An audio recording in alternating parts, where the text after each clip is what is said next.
Hello and welcome back to the Halfway Point. Today we're going to talk about the newish NHS Neighbourhood framework and what it means in practice for GP and primary care leaders. I'm pleased to be joined by James Bowman, who is a fellow director of Locum PM and is also a PCN manager up in the Scarborough area. So hello James, thank you for joining us today. Hi Ben, and thanks for having me on this session. It looks like primary care neighbourhoods, this has come about. I say it's been around a little while, but it seems to be taking a bit of traction lately. And we've seen this start of the introduction with the PCNs, and now the conversation is shifting towards neighbourhoods. And there's a little bit of uncertainty about what this actually means. So I guess a good place to start is what's NHS Neighbourhoods, kind of in your experience as a PCN manager, what does NHS Neighbourhoods mean to you? I think let's take this right back a little bit. I think PCNs are working in a sort of neighbourhood manner at the moment. We're all locally aligned to practice boundaries, some local authority boundaries. We are working with the voluntary sector in some cases. We're working with all the acute trusts, community trusts, mental health trusts, etc. And I think it's about trying to map all these areas where we're doing good work, good patient care, different, outstanding patient care in some areas. And then, it's looking at how best that funding model moving forward is going to change the dynamics. So the recent papers that were published on the 17th of March of this year by NHS England around updating what a neighbourhood framework would look like, then yes, it's talking about single neighbourhood providers and multi-neighbourhood providers. And we can talk a little bit more about that in a bit, Ben, because there's going to be various different models, how that integrates into where I feel, and my point of view is how that integrates into there. And there are some really good examples of strong neighbourhood working going on around the country already. Yeah, and I think that's a really good point actually to start with, is that there are some strong neighbourhoods. So, and I think we're talking about PCNs and kind of how it's evolved, but where does a neighbourhood, I guess somewhere could start, where does a neighbourhood differ from, say, a standard PCN? I don't think it does that much, okay, to be honest. Let's take the wording that's been used at the moment, a single neighbourhood provider. That's anything up to 50,000 plus patients. So some PCNs are 50,000. They are, yeah. At the moment. So a PCN, I think, is now going to be the new, or a neighbourhood, should I say, will be the new derivative of a primary care network, because we're already working at that level of provider. And where we've got federations and ICB place-based locations, for example, they could become the new multi-neighbourhood providers, because they're looking at working with 100,000 to 250,000 plus patients. So it's about how services are going to be reviewed, looked at, commissioned in the future, I think. Okay. And also, I suppose with that, it's further linking in with the community, social care, the voluntary sector that you mentioned earlier then. So kind of expanding on that then, you mentioned about the large neighbourhoods earlier on. Why do you think the NHS is moving in this direction? Is this something that's always been on the cards, or is this something new? What do you reckon? I wouldn't say it's something new. I think there's always been a derivative in this kind of working. If you go back to the old health authority ways, and then from the primary care trust, and then the CCGs, and then the ICBs as they are now. So I think it's linking in how we can best work with the local authorities, the combined authorities, that voluntary sector, looking at how we can pool our resources into one area. Neighbourhoods and neighbourhood working is going to be derived from strong population health management and the data that you get from that. There's going to be discussions around, what happens with the primary care network workforce at the moment. How does that look like under ours, and how will that fit into the neighbourhood working? What happens to the real estate that we've got with practices that are overstretched at present? So there's a lot of derivatives that come from it. But I think it's also about linking up and joining up all those services so that we're not having lots of duplication and replication, but that seamless transition from somebody coming into a general, to a GP practice, being seen by a nurse, being seen by a social prescriber, How does that patient's journey and flow go through a seamless transition from start point to end point?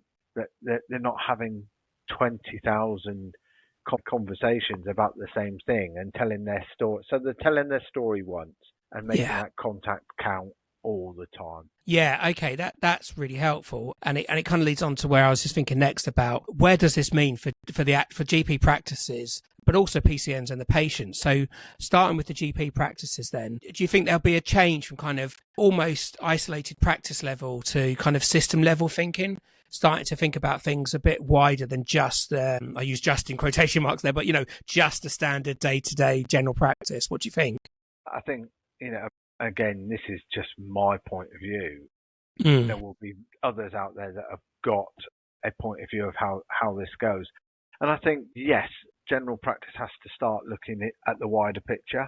It has to be more strategic thinking and operationally thinking about how we're going to help not only deliver this kind of service, but also looking at what the risks are around it, because we're dealing with external agencies.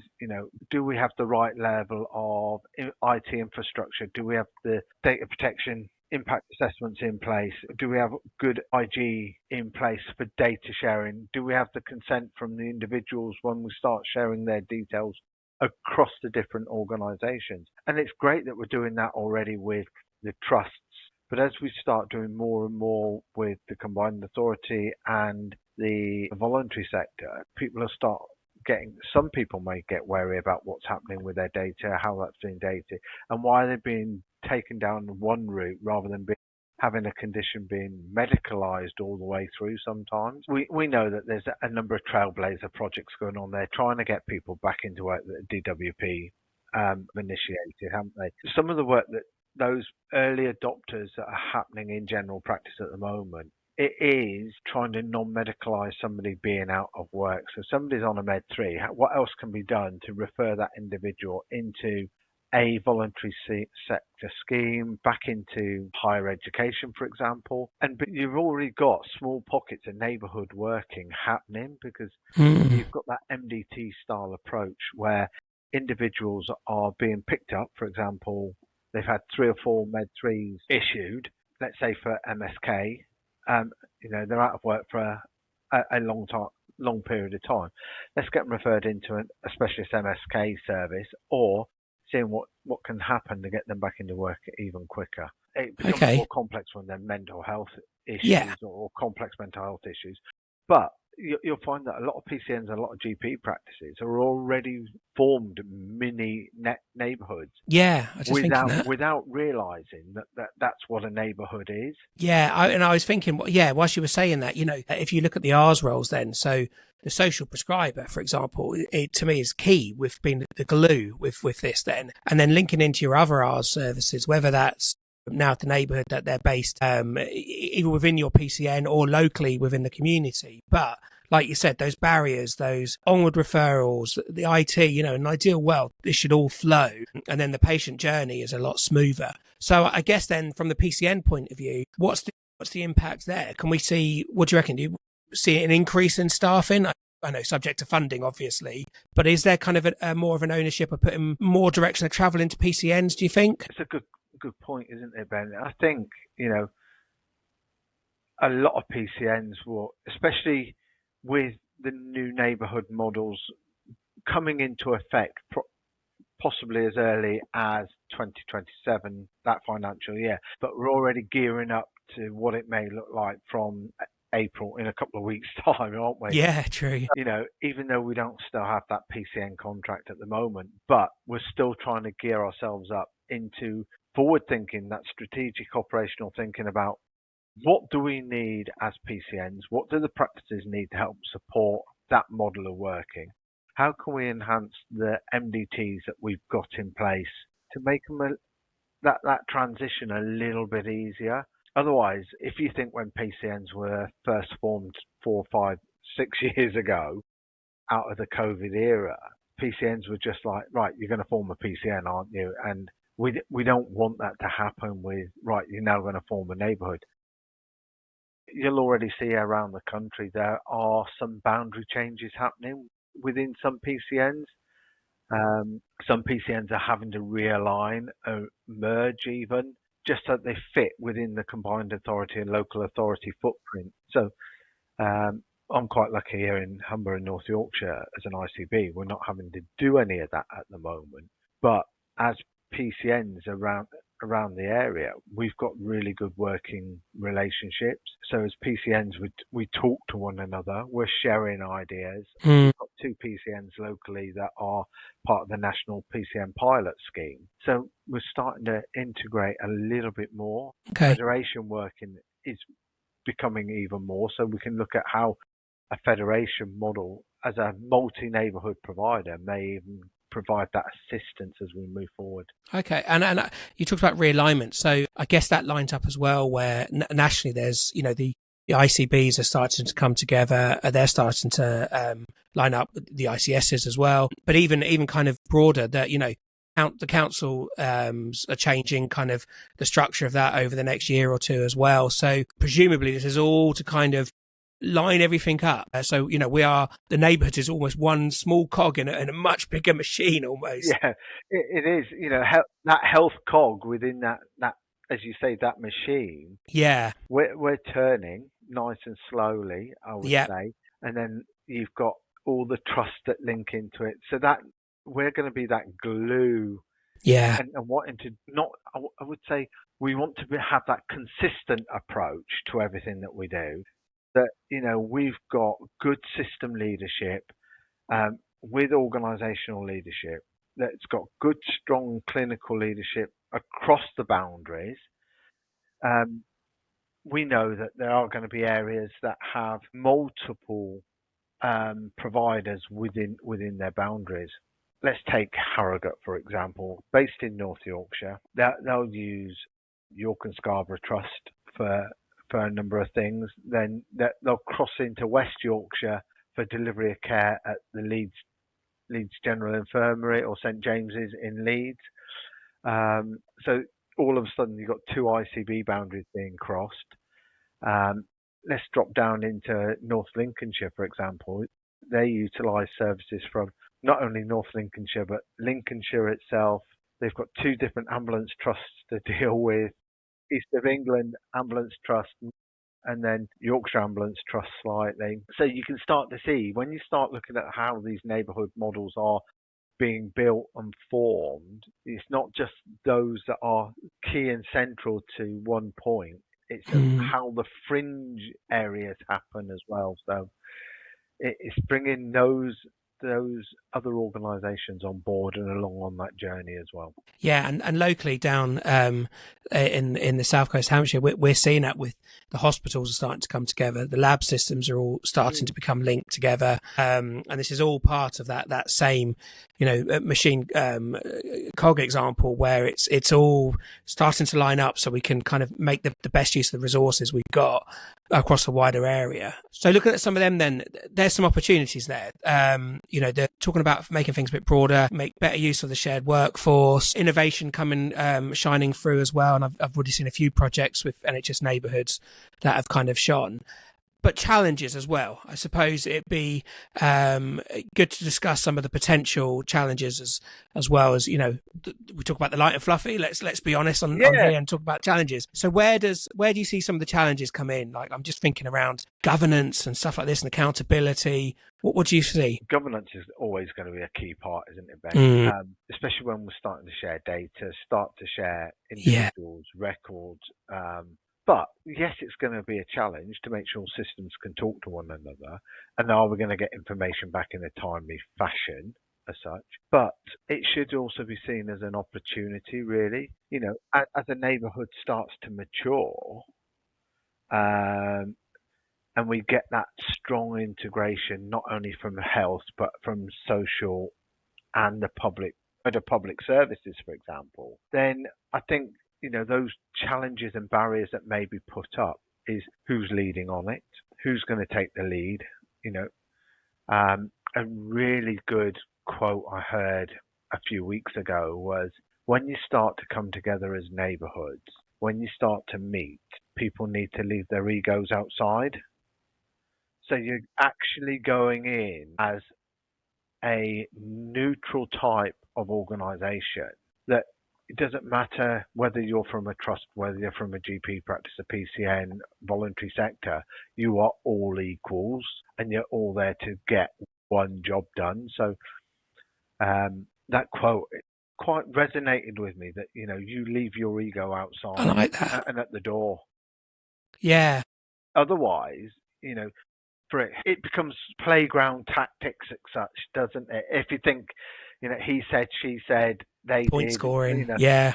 we've got all the funding for this, so we'll lead on it. Well, Yeah. are you best to lead on? Yeah. Is it somebody else that could be leading from a different angle? So that's a really good point. And I think where we're all used to being almost working individually, whether it's a GP practice, a trust or wherever, that's quite a bold and important statement. That's your poster as soon as you walk into the building type thing, isn't it? Where we've got to acknowledge that this is a bigger picture conversation now, and it's about having the best idea and the best plan, which might necessarily be someone else leading on it. That's a hard conversation to have, actually. Yeah, I can see struggles with that. I was at an event a couple of weeks ago locally.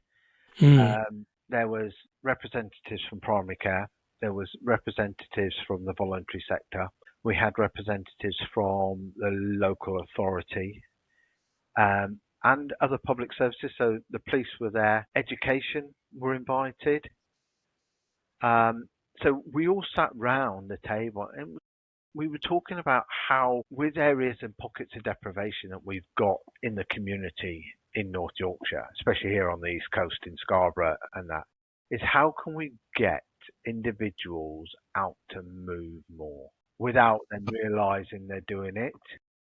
And there were so many good ideas coming up, not only from the voluntary sector, but then the voluntary sector was saying, well, I do this, but we also do this. So that duplication was suddenly saying, well, why don't we come together and pool our resources?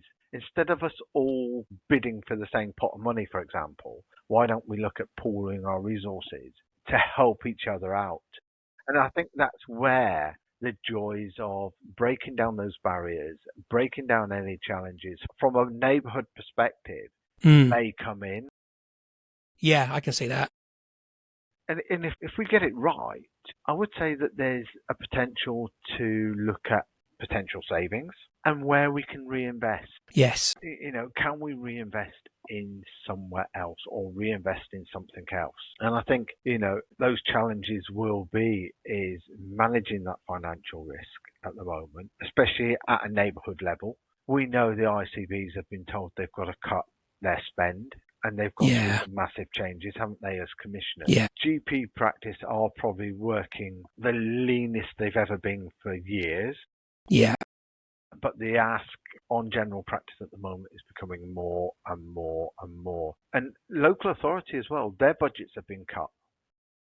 Their health and social care budget at local authority side is also being cut. So what can we do together that if we were to say, James, I'm going to put in £10,000. Ben, you're going to put in £10,000. Tracy, she's going to put in £10,000. So all of a sudden, we've got a pot of money of £30,000 that we want to utilise for, let's say, some women's well-being, for example. And let's deliver it from a hub. Let's deliver it across the community. Let's see how that works, etc., etc., etc. And all that money, all that funding is key to the delivery of that service. It doesn't now have to be hundreds and hundreds of thousands of pounds. It's about looking at what the population health data is saying, as I mentioned earlier on, and what can we do in a more combined manner that is going to do the greatest good for that identified patient population, that health population for the community, for example. Okay. Yeah, you get me excited about it. Actually, there's a lot of potential, isn't there, if we get it right? There is a lot of potential. And, these are all the thoughts that are going through my mind as I sit and I read about them. And I was really lucky that the ICB sent all the PCN managers and the clinical directors on a course at York University around neighbourhood provision. And they paid for that for us all to go and do it. Whether it's still running or not, it was run by Professor Becky Molby and Nick Downham. quite instrumental in the way that they deliver care and look at how neighbourhoods could be formed. And it was it was a 6-day course over 6 months, and it was really instrumental in thinking about the way that you could be forming a neighbourhood. And I would say a key learning from it is we are already neighbourhood working without us realising. How many times have you sat at a meeting with the trust, with the community trust, to talk about scoping for frailties, scoping for something else, a new pathway for X, Y, and Z, trying to put the heart of the patient and the community in it. So you're already neighbourhood working without you realising. And South East Cambridgeshire have done a phenomenal project. I think it's South East. I'm trying to remember off the top of my head. That area where they pulled a lot of resources and funding together and delivered a load of care out in the community. Having people knock on people's doors without it. A bit like the Nanuska model of care that's happening. And I know one of the neighbouring PCNs in Humber in North Yorkshire, they're running a similar sort of scheme as part of the PCN pilot, where they've got health and wellbeing coaches assigned to an area of deprivation and just going out and speaking to the local. They're going talking to people. Wow. And it's, I was going to ask kind of, all these kind of conversations then lead me to always go, the next question is, where do we start? But we've already started. Yeah, we have. It's just, I think it's about capitalising on where we're already at. Yes, we're using neighbourhood, but we're already part of neighbourhoods, aren't we? We're already out there doing that work. How many times do you have a GSF meeting that involves the practice, the local hospice, people from the trust if they're available? Yeah. So that is a little neighbourhood, isn't it, without you thinking about it? Do you have those frailty MDT meetings that all of a sudden you've got primary care, you've got the PCN involved, you've got the trust involved, you've got community involved, you may have some social intervention there, OT type work. The community trust is at those meetings. So already you've got those, subconsciously you've got a neighbourhood working together. But it's now about what does that look like from a more formal contractual point of view, which is anybody's guess come 2027. What will that funding model look like for PCNs?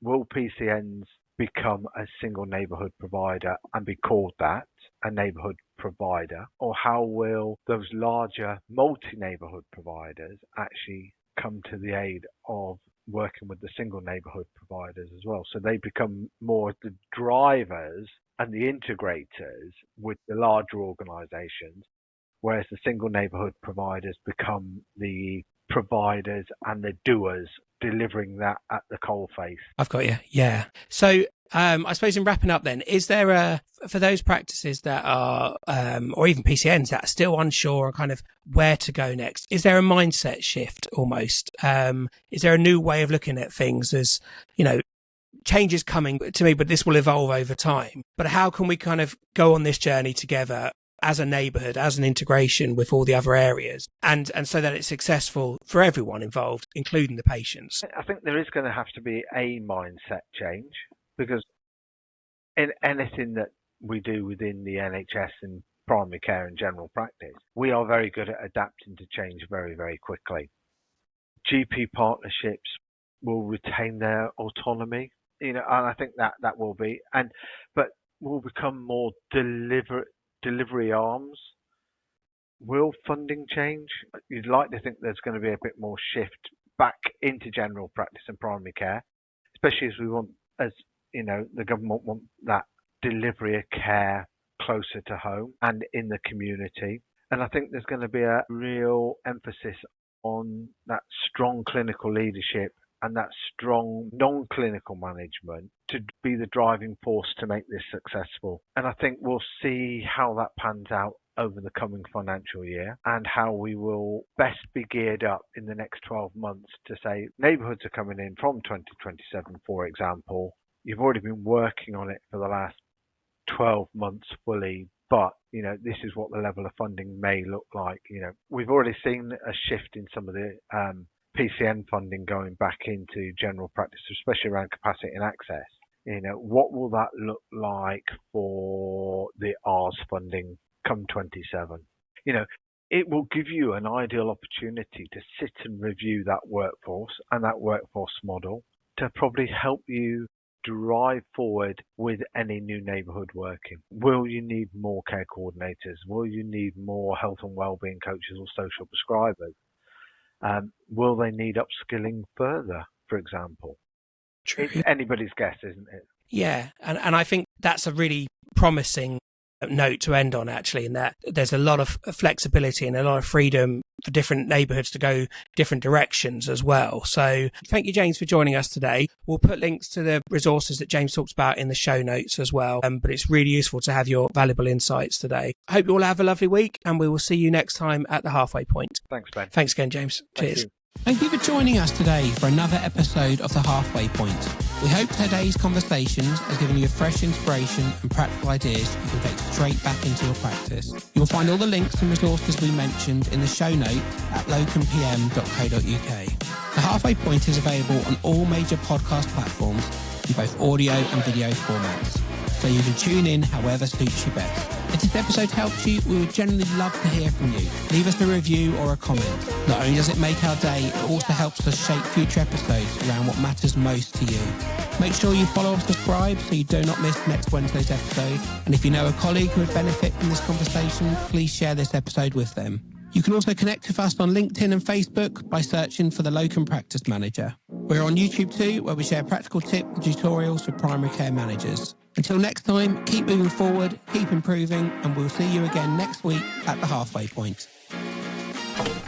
Following the success of LPM's very first New to Practice Manager conference, we are bringing them back with dates right across the country. This year, we're heading to Hull, Salisbury, Newcastle and Preston.